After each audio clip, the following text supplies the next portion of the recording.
I'm Sam Avery. I live in Hart County, Kentucky. I'm a retired solar installer and author, and I'm a member of the Renewable Energy Alliance of Louisville.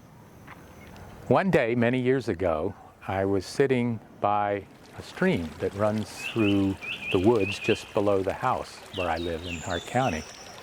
And the water was flowing down the hill and over the rocks and into the pools between the sandstones, and the salamanders were playing on the rocks, and the birds were singing, and the flowers were just beginning to bloom. And I was beginning to see something that there's no way I could possibly see. I was beginning to sense the spirit of the stream. It wasn't the water, it wasn't the birds themselves or the trees or the flowers. It was all of them together. They were not separate. There was something about their presence that was moving within me.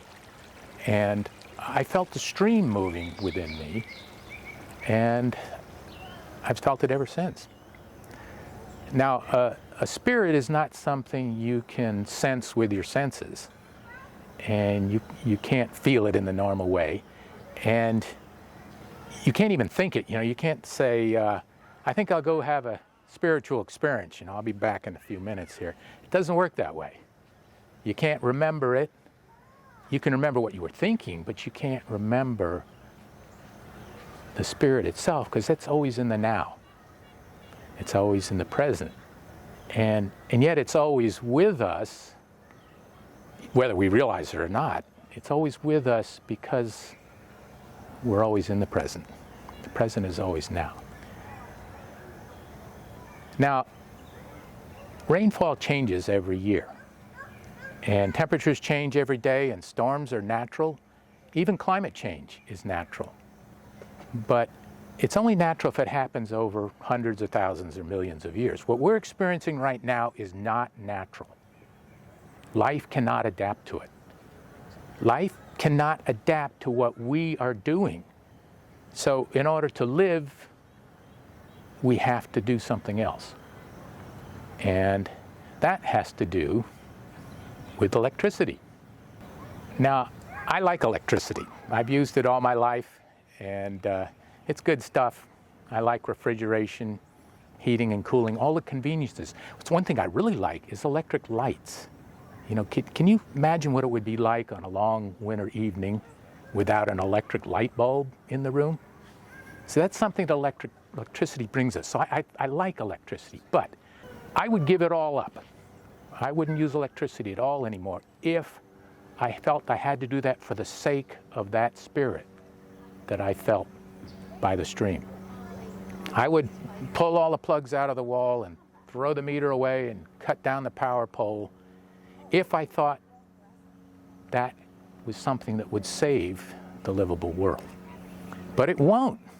It won't save the livable world, because if I were to do all that, the hurricanes would keep spinning up out of the Gulf, and California would still be on fire, and the ice caps would still be melting, and the sea rise is still rising.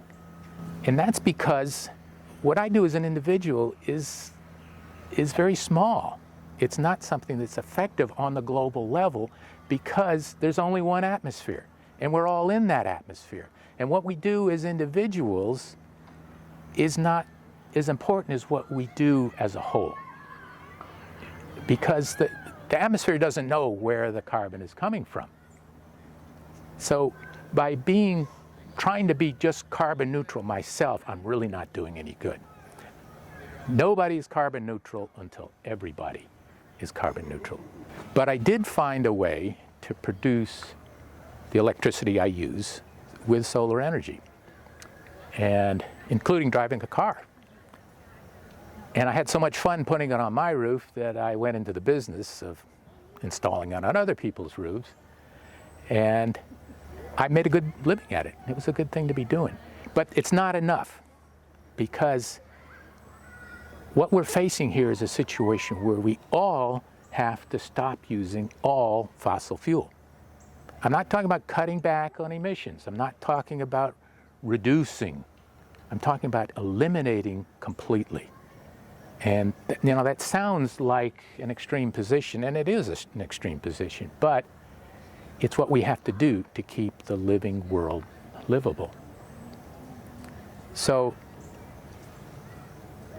it's important to me not only to change the way I live, but to work with other people, with friends and family and other organizations, and to try to bring everybody around to a single global consciousness that this is important for our continuing life on this planet, not just for ourselves, but for life as a whole.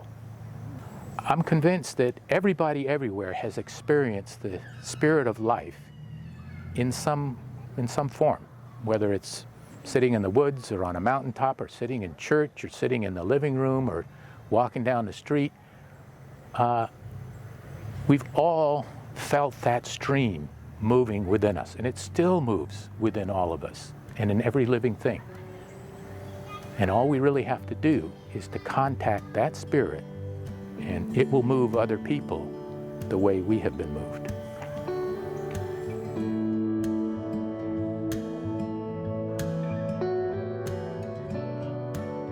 I definitely avoid using as much carbon as possible.